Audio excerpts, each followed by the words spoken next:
my lovely students, how are you all? A very hearty welcome to this mind-blowing platform, Physics Wallah. My name is Upur Sharma and today we are going to do the ultimate recap of the chapter Kathmandu.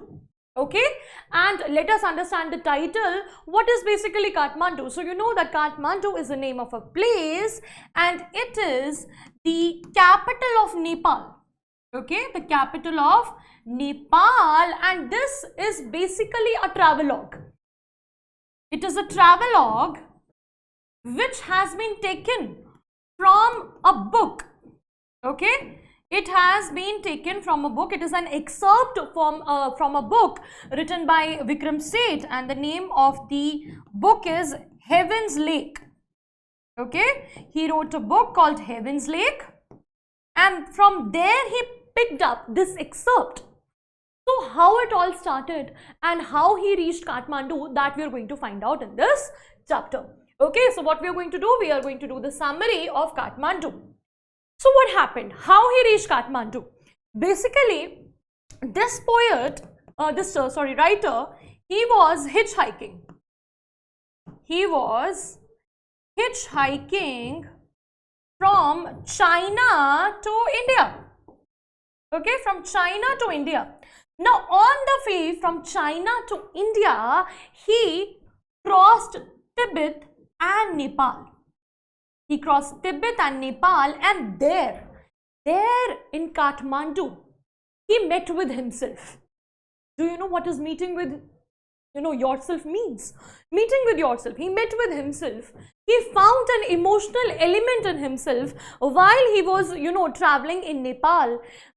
There he went to two famous temples. He went to Pashupatinath temple and he went to Bodhnath Stupa. And in this chapter, he writes that what is the difference between these two temples. Okay, so let's now find it out. The author visits Kathmandu, the capital of Nepal, and hires a cheap room in the center of town and sleeps for hours. So he starts by giving a basic explanation that how he reached Kathmandu, and when he reached there, he rented a cheap room there and he slept for hours. He explained that how his the journey started. Next morning, accompanied by Mr. Shah. So Mr. Shah is his friend. Now, accompanied by Mr. Shah's son and his nephew, he visits the most sacred Hindu temple, Pashupatinath temple. So, Nepal is also famous for its Hindu religion, and there are a lot of Hindus that live in Nepal and they follow the Hindu tradition and culture, and there they have a lot of temples. And the most famous temple there is Pashupatinath temple, and it is on the bank of Bagmati river.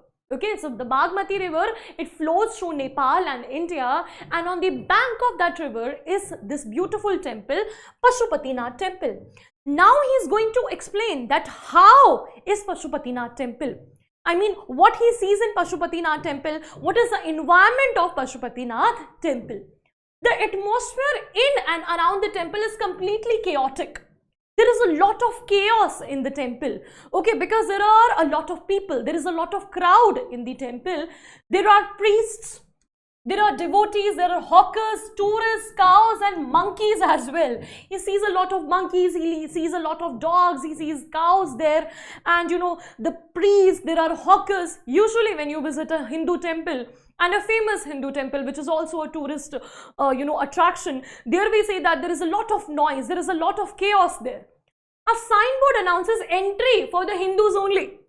Okay, so the matter of the chaos, why there is a lot of chaos there, he is saying that the environment was chaotic. The reason behind that is that there was a board there, and in that board it was written entry for the Hindus only. People are jostling to go to the front. A policeman is not allowing saffron-clad Westerners to enter. Okay, so what happens is in Pashupatinath temple is that the outsiders are not allowed in Pashupatinath temple. In Pashupatinath temple, only the Hindus can enter there. The Westerners, they cannot enter there.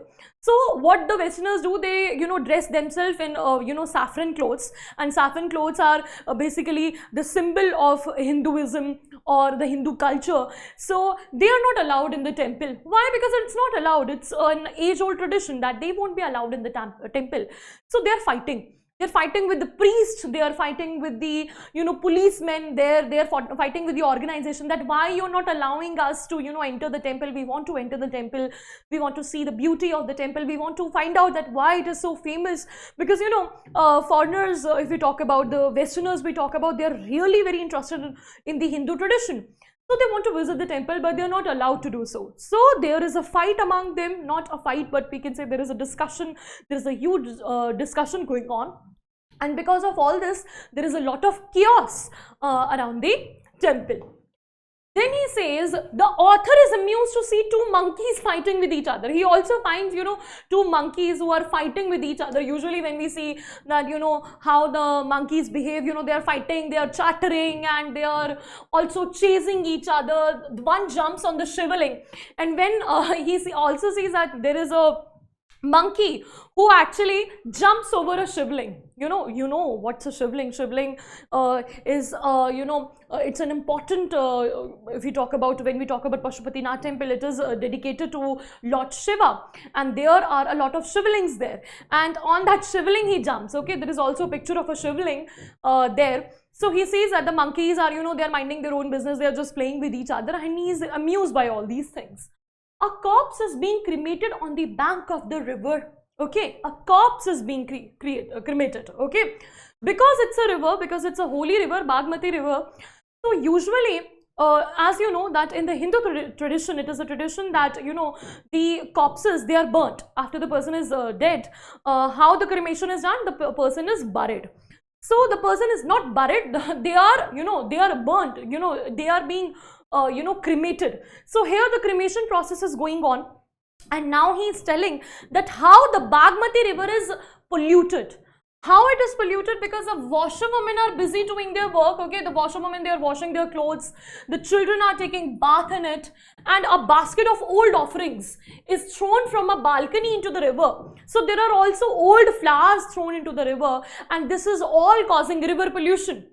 As you know, that when we talk about, any religion, it is very common that, they follow all their norms, they follow all their cultures, and, very seriously.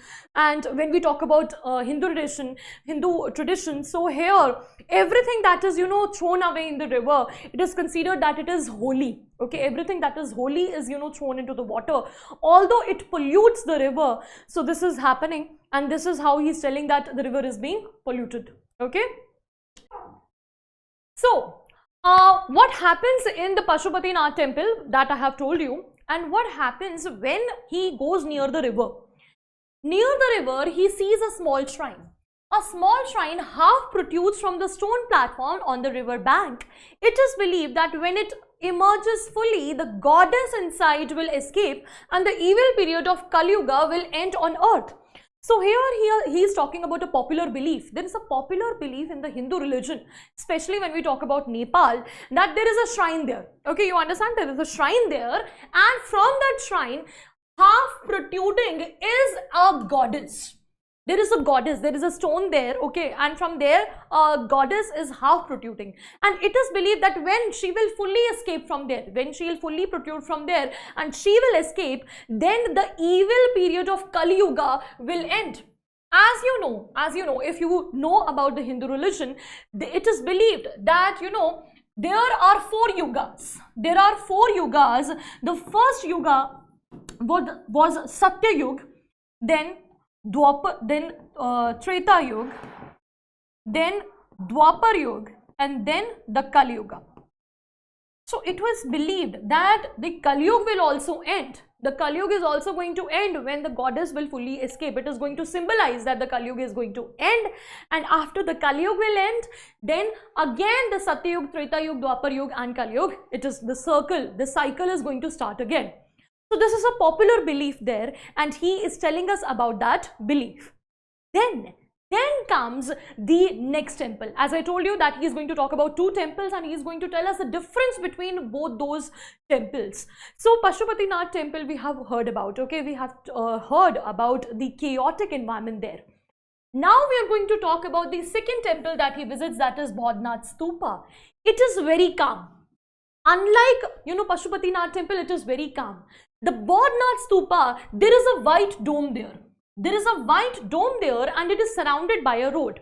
First of all, when we talk about the white color is a symbol of calmness. It is a symbol of purity. And here we are talking about the Buddhist religion.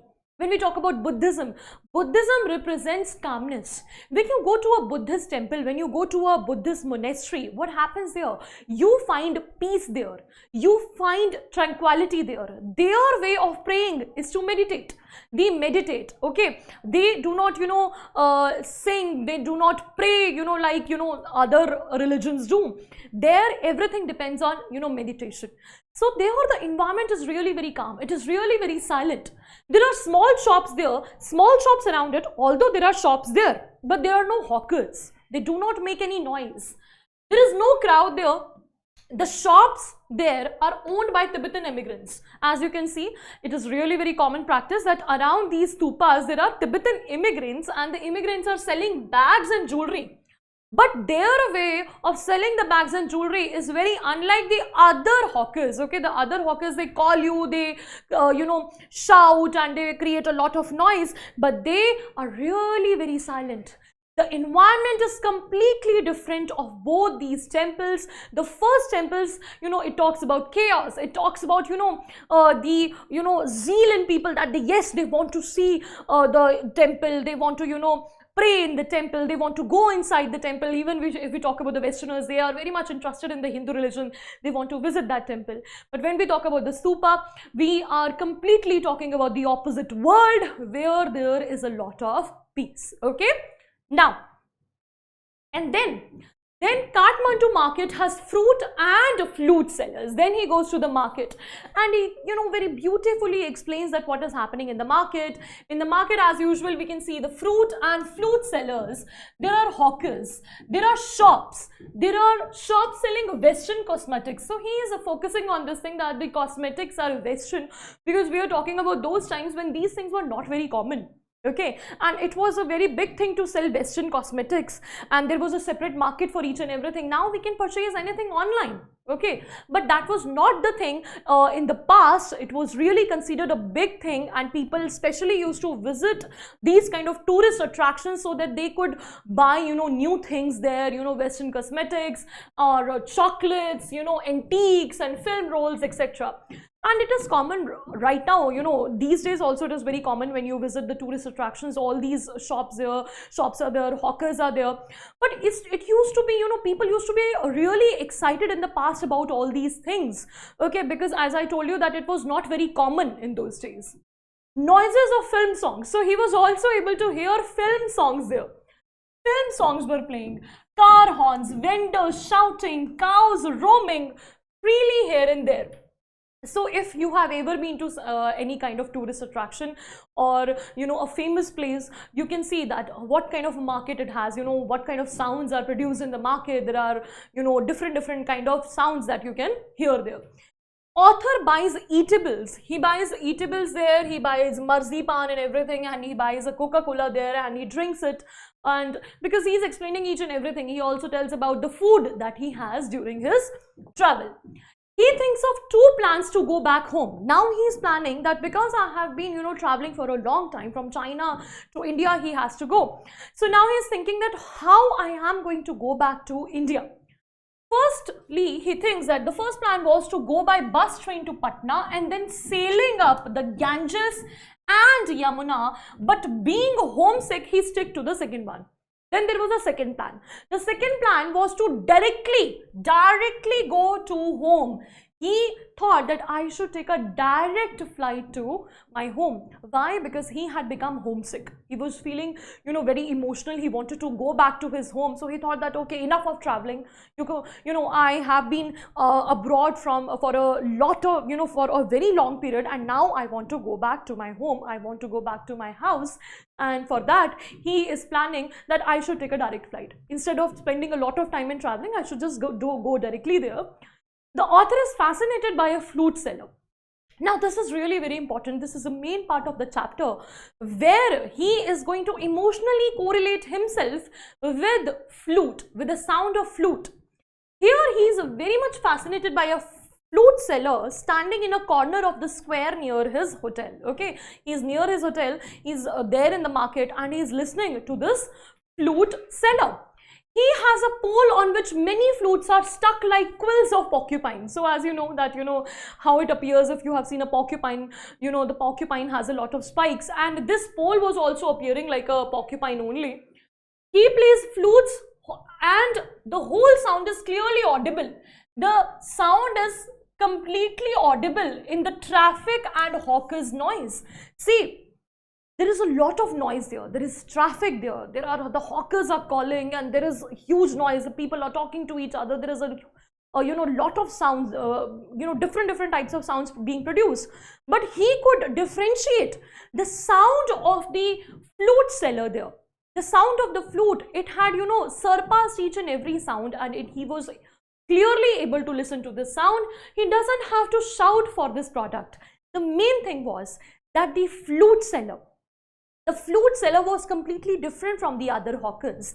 The other hawkers were calling, the other hawkers were shouting, come and buy this and that, they were explaining their product and each and everything. But this flute seller, he was not doing this thing.